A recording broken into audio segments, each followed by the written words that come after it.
Assalamualaikum warahmatullahi wabarakatuh. Hari ini kita akan bahas tentang putusan. Ingat beda keputusan dan putusan. Putusan itu suatu yang memutus perkara. Itu berkaitan dengan satu sengketa. Hasil persidangan itu namanya putusan. Kalau keputusan itu dalam hukum berkaitan dengan suatu hal yang diambil oleh pejabat yang berwenang. Kita mengenal istilah SK, surat keputusan, SK rektor, SK menteri, SK ini, gitu ya. Itu yang sifatnya keputusan dari pejabat yang berwenang, tapi bukan berkaitan dengan sengketa, gitu ya. Kalau bersengketa itu namanya putusan. Baik. Definisi putusan adalah putusan hakim adalah suatu pernyataan yang saya coret-coret sekali ya. Ya, itu di garis bawah pernyataan. Salah. Ya, pernyataan ya oleh hakim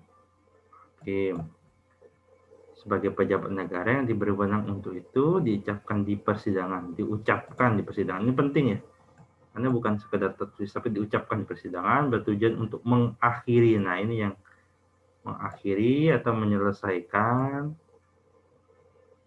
sengketa. Ini kata satu guru saya, Prof. Sudikno Artokusumo. Putusan beda dengan penetapan. Putusan penyelesaian perkara dalam peradilan kontensius. Penetapan penyelesaian perkara dalam peradilan volunter. Kita bahas di awal ya. Ini gugatan, yang bawah ini permohonan. Oke, clear ya. Lanjut, setelah berikutnya dilihat jadi jenisnya, ada putusan sela, ada putusan akhir. Putusan sela itu yang gimana? Putusan dijatuhkan tidak untuk memutuskan suatu sengketa. Maksudnya gimana? Ini berkaitan dengan biasanya kompetensi. Kalau ada eksepsi, muncul tuh putusan sela. Apakah eksepsinya tadi, misalnya, yang berwenang bukan pengadilan agama, tapi pengadilan negeri. Hakim akan memberikan putusan sela. Itu tidak berkaitan dengan isi sengketanya, tapi menyatakan apakah pengadilan berwenang tidak memeriksa perkara ini. Gitu. Meriksa, mengadili perkara ini. Gitu. Putusan akhir, putusan dijatuhkan untuk mengakhiri suatu sengketa. Jadi ini berkaitan dengan sengketanya. Nah, kalau jenis-jenisnya ya, yang pertama berdasarkan sifat.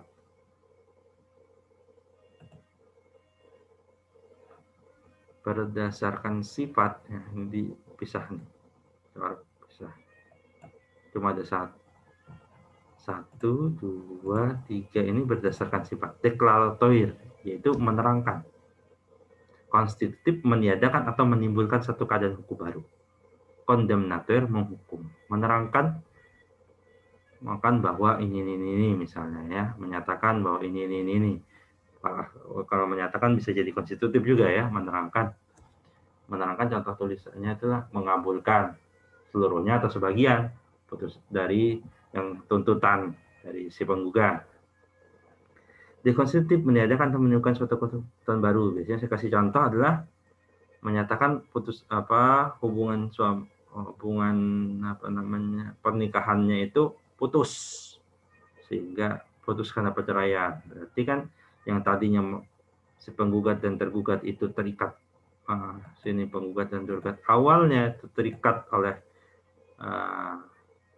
oleh suatu hubungan hukum pernikahan, oleh hakim dinyatakan putus misalnya. Lalu berikutnya ini berkaitan dengan kehadiran para pihak. Pada asalnya kan pihak itu dipanggil gitu ya. Namun ada kalanya putusan itu dihadiri tanpa kehadiran pihak tergugat. Kalau pihak penggugat tidak hadir, tidak sampai putusan, dianggap gugur perkaranya. Jadi kalau lengkap pihaknya itu kontradiktoir. Tapi kalau pihaknya nggak datang tuh, pihak tergugatnya tidak datang, hanya dihadiri oleh pihak penggugat, maka putusannya putusan perstek. Nah, begitu. Putusan sela. Nah, ini kita akan baca sebentar. Terlihat dulu. Nah, preparatoria, tindakan hakim dalam proses untuk memeriksa, mengadili, untuk mempermudah jalan penyidikan justru tidak mengerti isi putusan akhir. Interlokutor, ya, ini berkaitan dengan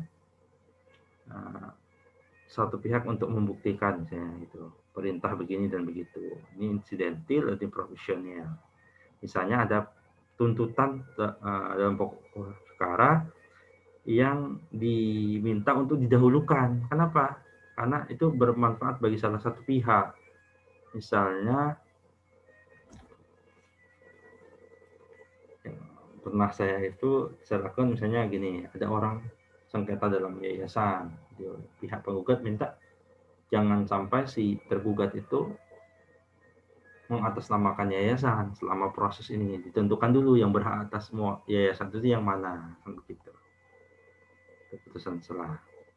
Keputusan akhir, ya, ini kita syarat-syaratnya. Persyaratan putusan pasal 178 hakim harus cukup alasan hukum, wajib mengadili segala bagian gugatan, tidak boleh meluluskan lebih dari yang diminta. Pertama ya, ini harus alasan cukup, ya, wajib mengadili segala bagian, jadi diperhatikan segala bagian, mau diterima semua, ditolak semua, atau diterima sebagian, silakan, itu hakimnya, tapi harus diperhatikan segalanya. Dan tidak boleh melebihi dari yang diminta. Maksudnya apa? Ini kita mengenal istilah ultra petita, gitu ya. Jadi apa yang diminta si penggugat, ya itu yang bisa dikabulkan, tidak dilebih dari itu. Gitu ya.